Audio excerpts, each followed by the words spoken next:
So yesterday we got our site plan and our building set to our site plan. And when we're on our site plan layout here, we get the option to look at the building as Project North, which is having the building sitting horizontal to the screen so that you can work with it, or we can set it to True North, which is the actual direction of the property that we put it in there. Okay, so depending on what site in the future that you might use on a project, you put the site in according to the distance and bearing, and then you rotate your building to fit the site correctly. But then if you need to work on your site, you just switch it back to Project North, and then you can work with other things you want to add to the site. So we put our building on the site, and I gave you some setback requirements on a handout. If you need to move the building around on the site, it's just a matter of moving the site, not the building. Okay, so in this case, I've got my building 25 feet from the right property line and 25 feet from the lower property line. If I wanted my building to be, on this case, let's say I wanted it to be 15 feet from this side property line, if I click on the building, I can just change this dimension to 15 feet, and now the property has moved in relationship to the building. So I'm not actually moving the building at all, I'm just shifting the property line around to adjust for that. A canopy or a portico that sits out in front of the building, and it has to be 25 feet to the portico, so you might say, okay, I'm going to move my property. Let's just say we had to move it to 40 feet. Okay, whoops. Undo, I don't know why it did that. Okay, I got it where I want it. I want to move.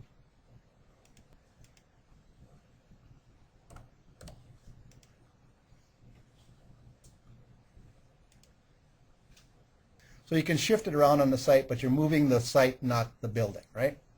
Okay. If we start moving the building, then we lose alignment with the property line, and we could affect other things that are back on. You know, if we move the building on the site plan, we're actually moving it on this view too. Okay, so keep that in mind. You'll also notice that now that I've switched back to my building plan, first floor plan, this property line shows up here all of a sudden, because we're working with a 3D project, and that's here. If I don't want to see that line here, I can go to my visual graphics, and I should be able to turn that line off, I would think.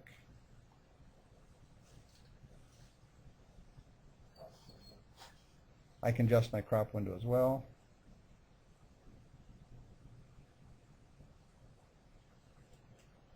Here's property line segments. We need to make sure that we're not seeing things on our other views that we don't want to see. Okay, so let's go back to the site plan. And we've got our building on the site, and we need to add other things to the site. I'm going to show you a fully completed site plan, and then we'll come back to this. So I'm going to minus this, and I'm going to open this one. Okay, so this is actually a sheet with a site plan on it. On that site plan, we've got the garages that are for the apartment building, and a section through the garages that are for the apartment building. But here's a completed site plan. So you can see we have the streets and the avenues, we have sidewalks, we have driveways into the property, parking spaces, garages, sidewalks within the property, some plantings, and I even have a few vehicles sitting in the parking lot. Also, I'm going to activate this view so that I'm in here. You can see that I have some topography on our site that gives the contour of the land and so forth. And I really don't want to see that on my site plan because I haven't established what the elevations are and so forth. So in this case, I'd probably just want to hide that in the view and get rid of those lines that are not important to the view at this point. But we do have to fully dimension it. We have to locate the building in relationship to the property lines, where the driveways are, where the how big the parking spaces are, how many parking spaces they are. We got some handicap spaces and some standard parking spaces. We have a trash receptacle for the project. We're putting in 9 garage stalls. We have an 8-plex, right? So we have 8 garage stalls for the apartments, and then we have 1 that's a maintenance garage right here. So for the caretaker of the project, someplace to put the lawnmowers and things like that are going to take care of the project. Okay. When you're locating the trash receptacle, don't put it too far back in the project, because keep in mind that a big truck has to come in and pick up that trash, right? So the less heavy truck activity you have on your parking lot, the better. So keep it as close to an entrance to the project as possible. So here I have it on the end of the garage location. Okay, so this is what your project's going to kind of look like. The sidewalks and so forth are just created with line work. The parking lot lines are just line work on the plan.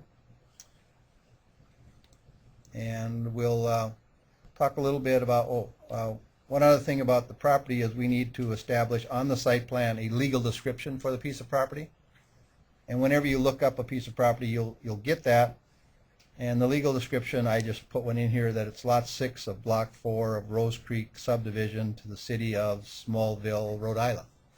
So I just made one up, but in your case, we could put one in. We'll establish a site plan, legal description. Deactivate that view. Okay, so let's talk about the garages for a second.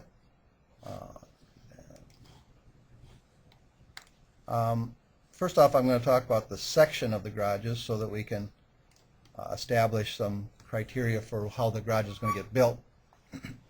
It's going to be a floating slab with a thickened edge around it. So a 4-inch concrete slab with a thickened edge that goes down 12 inches, back 12 inches, and then at a 45-degree angle back up. So that creates a thickened edge on the slab, and we'll talk a little more about that later, but we'll create that. The exterior walls will be a 2x4 wall with the same type of sheathing and siding as we have on the apartment building. So you'll have to create that wall style. So it will be 2x4 stud, 1/2-inch gypsum wall sheathing, and then whatever siding you put on your building. Is it 6-inch steel lap siding or vinyl lap siding or whatever you might have on your building. If you have some stone or brick on your building, you might accent part of the garage if you wanted to. You don't have to.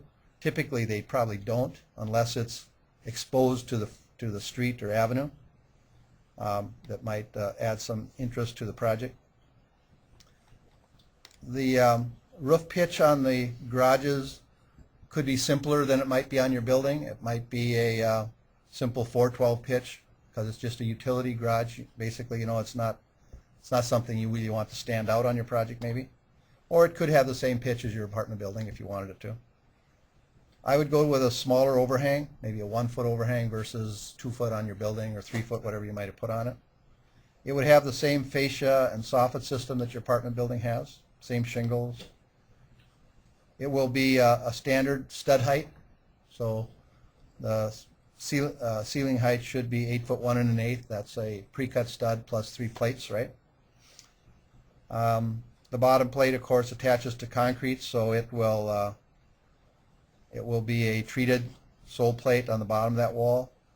There will be an anchor bolt down into the thickened edge of the slab, and there will be some gravel fill to fill in that space of the thickened edge.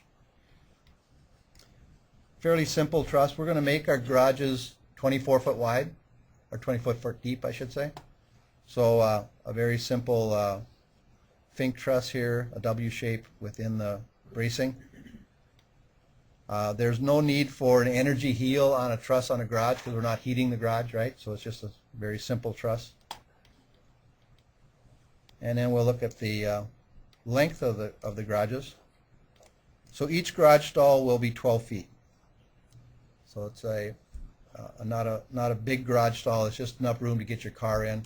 It's not meant to store a lot of stuff. So in this case, it'll be 12 foot outside of sheathing to center of wall, center to center across the building. And you're creating 9 garages, right? One as a maintenance and the rest as tenant garages.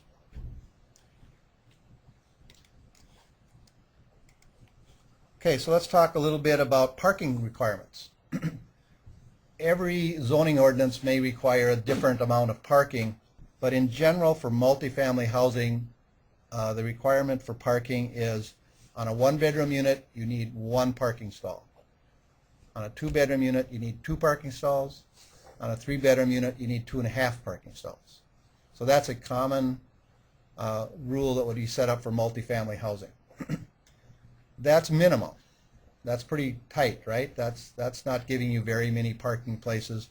So if you're a single person living in a 1-bedroom apartment and a friend comes over, where are they going to park? Probably not a parking spot for them. So I would recommend that we probably bump that up a little bit if we have room.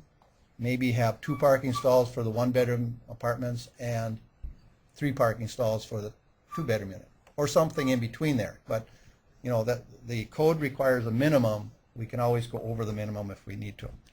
In my case up here on this project that we did, of course I have 9 parking stalls, but I can't park in front of those. So that would give me 8 parking stalls because I can't use the maintenance garage as a parking space. So I have 8. And then across from that I have 1, 2, 3, 4, 5, 6, 7, 8, 9. I have 9 more there, so that really covers all that I would need for this project probably. But I had room to put in another 1, 2, 3, 4, 5, 6, 7, 8 over here. So I was able to put in some additional parking. So this might be guest parking over here, and this might be tenant parking back in here. In some cases you might say, well, if I have a garage stall and I drive my car in, is that a parking spot plus the garage stall? And they don't count that because you'd have to move the car to get the car out of the garage. So you can't count a spot in front of a garage. Okay, so typical parking spaces. The code has different requirements for different size cars actually, but the most common is a 10-foot by 20-foot parking space. That fits an average, actually that fits a large car. In some cases, if you got some small vehicles, they will allow you to go down to 9 feet on the width, but I'd say let's stick with 10 by 20 as a typical parking space. There's a separate space requirement for handicap vehicles because people have to be able to have more maneuverability around the vehicle. So they are 13 feet wide instead of 10, an additional 3 feet wide. And on this project, we're going to require 2 handicap parking stalls. Handicap parking stalls are based on the number of units. And so with an 8-plex, 2 is required. If we had a 16-plex, it'd probably be 4. If we had a 24-plex, it might be 6, and so on. It gets depends on the number of units you have on the project.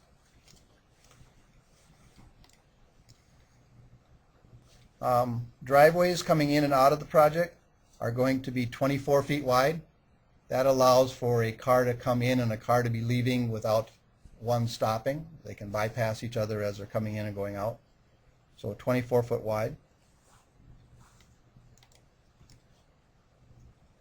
The property line is actually the back side of the sidewalk.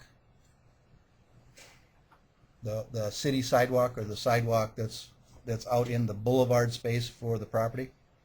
So the property line is the back edge of that sidewalk. The sidewalk itself for a city sidewalk is typically 4 foot 6 inches wide. That's a typical city sidewalk in a residential area. 4 foot 6 from the property line out then into the boulevard space. You may want wider sidewalks coming up to the building.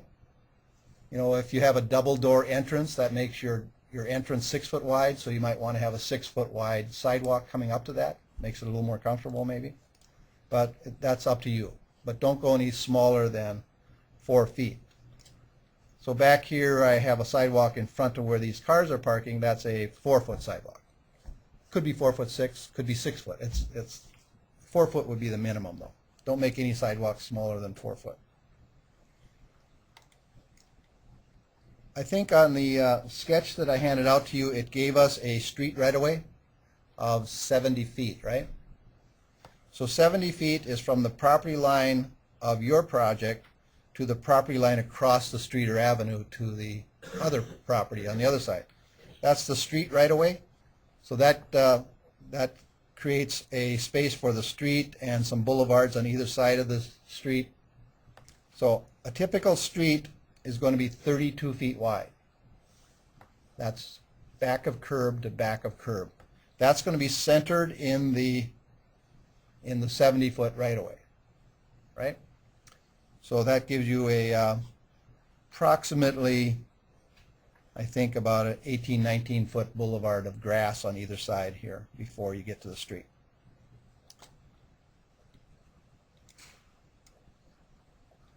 The radius corners of the street, the radius point is the corner of the property line.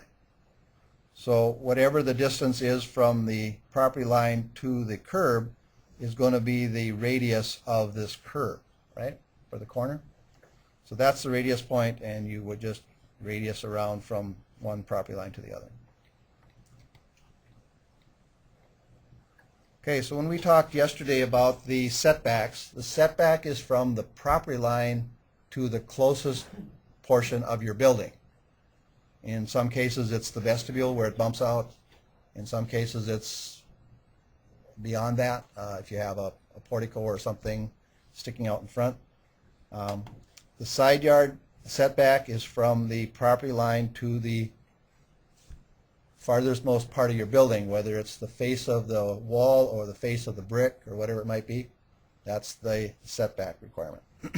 For this project, you'd have to always check this with the city that you're building in. This happens to be the requirement in Wahpeton or in Fargo. If you go to Bismarck, the setback requirement is from the overhang of the building. So if you have a 2 foot overhang on your building, it's from there to the property line. So different cities establish what they want as the setback location. So keep that in mind, that you always want to check with your local building official as to what they call the setback line. In our case, the setback of our garage in multifamily housing, they're saying outbuildings that aren't the main building can be within 5 feet of the property line at a minimum. Okay? If you have more space, it might be nice to have it a little farther away. But keep in mind that if you have a long garage up against the property line, you don't want to have to necessarily go back there and mow a lot of grass that's not visible anyway. So sometimes the back of the garage actually works as a barrier between you and the property next to you. It can be a sound barrier, it can be actually serve as kind of a fence, right? So you're sheltering the other property anyway. But you don't have to be 5 feet from the property line, but you can be as close as 5 feet to the property line.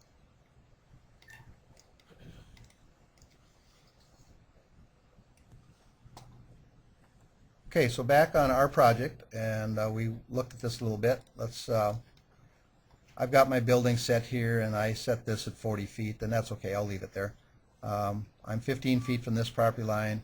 That allows me 66 feet to the property line on this side, and that's going to probably allow me to put some parking on the side, possibly. Keeping in mind that sidewalks go outside of the property. And first off, let's go ahead and put the streets in. So in this case, I'm going to just draw some detail lines. And I'm going to start maybe at the corner of the property here. And I'm going to draw it. I'm just drawing it out beyond a ways. And I'm going to offset that the distance of the right-of-way, which was 70 feet, right?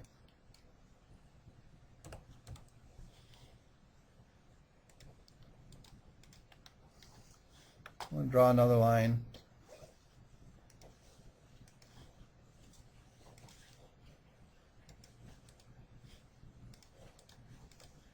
I'm going to offset that 70 feet as well. Okay, so that's the right-of-way lines. At this point, I can probably, well, before right now they're just basically construction lines. I want to find the center of the street, so I can offset half of 70, which is 35, huh?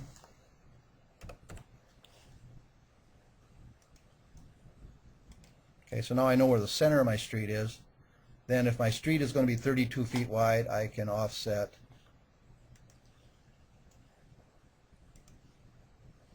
16, huh? Which is half of 32.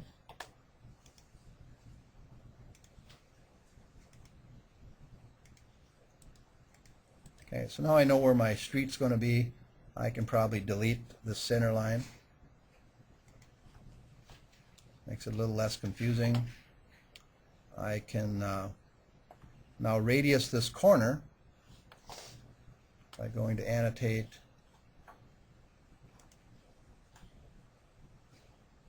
and drawing a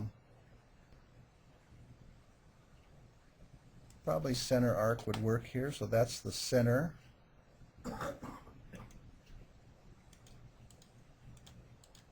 Right? So I created that. I can should have left my center line in, huh? Then I could have mirrored those over. But it's not hard to draw another one, so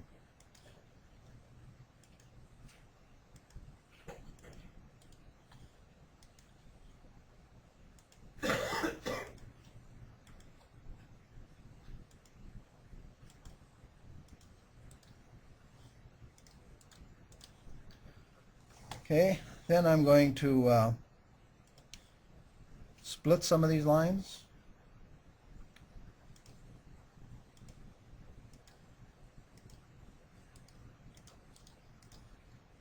And now I can drag those back to there.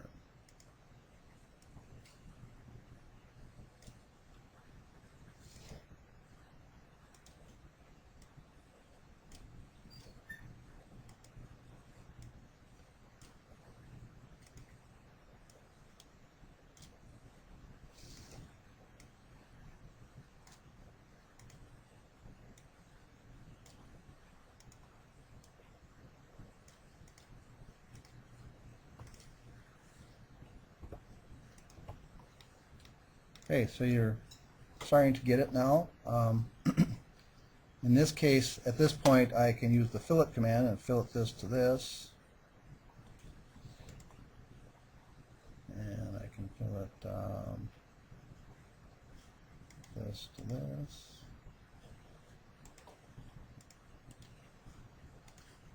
And I lost something over here, but I can draw those in later. I can draw them in right now, actually. If I drew a line from here, here,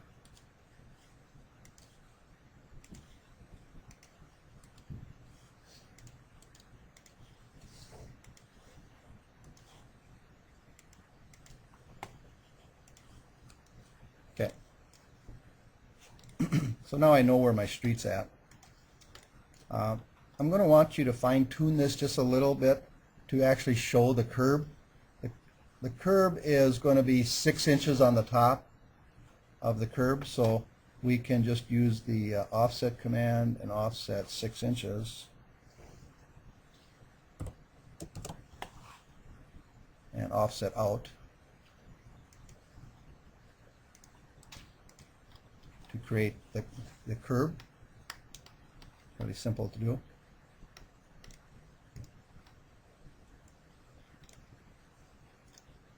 Now in this case I'm going to want to put my garage probably back here. I could put it on this side, but then it would be in my front yard, so I think I'll put it over here. So I'm going to just, at this point, I'm just going to draw some lines. So I'm going to use just some lines to create a spot where I'm going to put the garage. So I'm going to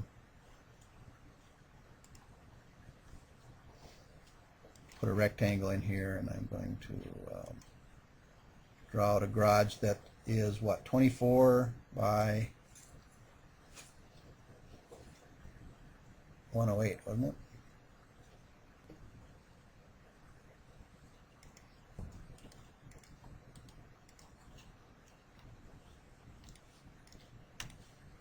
And then of course I'd want to position that in the correct location. For time, I'm just going to start drawing walls.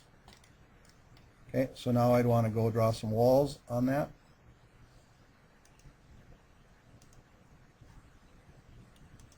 Architectural walls.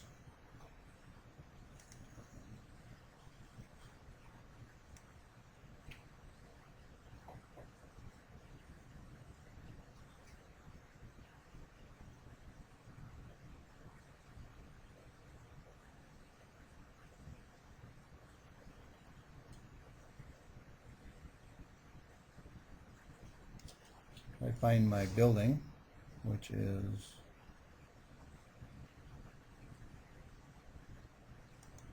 I think it's that one. Let's go edit the type of that one. Okay, I've got my siding, got my gypsum board sheathing, I got my structure. Okay, I don't want to edit this one, so I'll cancel that. I want to first off duplicate it, right?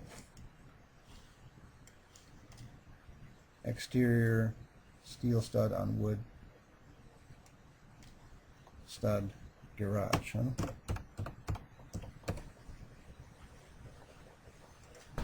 Then I want to go edit it and change my stud to 3.5. And some garages are finished on the inside with sheetrock and some are not. I'll just say that mine is not, so I'm going to delete that. In a lot of apartment buildings, the garages are pretty basic inside. You could leave the sheetrock on if you want to. It's not a big deal. And I'll say OK.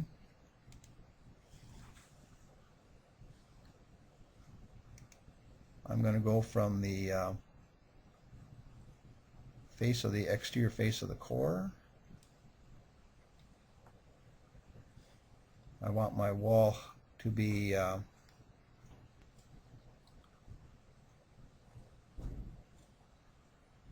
at this point, it's going to be on first floor level. I'll just leave it at 0. We may have to adjust that because of the parking lot. But I'll say it's at first floor level. And the unconstrained height of those is 8 foot 1 1/8. Huh?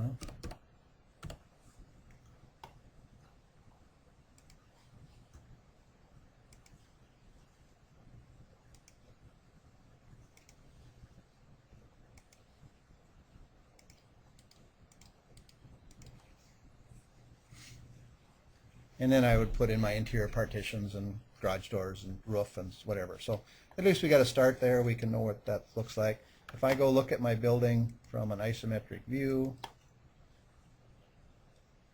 I should now see my garage in the background there. Okay.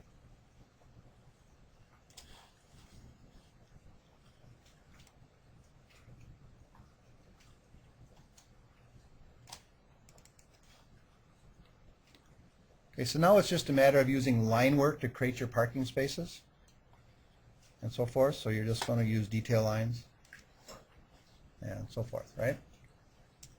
After we get this developed and we get your site plans pretty well laid out, I will come back and we'll talk a little bit about putting the topography on there, right? So we get the grass and the parking surface and sidewalks and so forth to show up on our presentation drawing. But at this point, I think I'll just let you go ahead and start working on the parking lot spaces.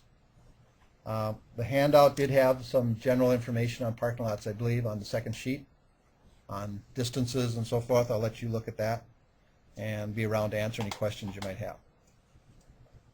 Okay, when you're working with a garage and how close to put that to the property lines, we talked about that the back of it being 5 foot off of this property line is a good thing in some ways. On the end of the garage, if you've got a car that's parking in this end stall, keep in mind that that person has to back out of that stall and turn. So their car has to actually turn over here and drive away, right? So they have to back into a space. So you really don't want to put the end of your garage too close to the property line. I'm going to just draw on some line work here. And let's say I came out from the end of my garage 20 feet.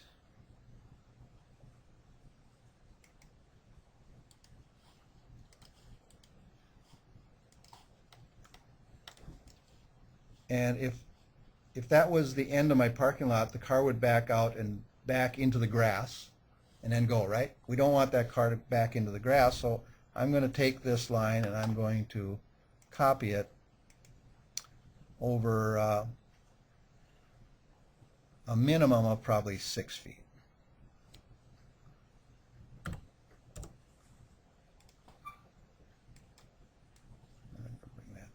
So that's probably where I want the end of my parking to be. And I could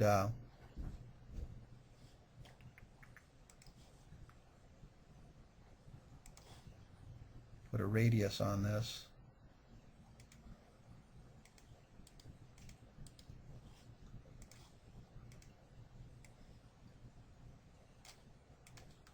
And have a parking lot that does something like that. Okay, so the car can back out, back into the space, and then go. And then I might have a line that goes across this way because that's all the closer I want my parking lot to be to the... So my parking lot could look like that. And does this have to go out 20 feet here? Not necessarily. I could.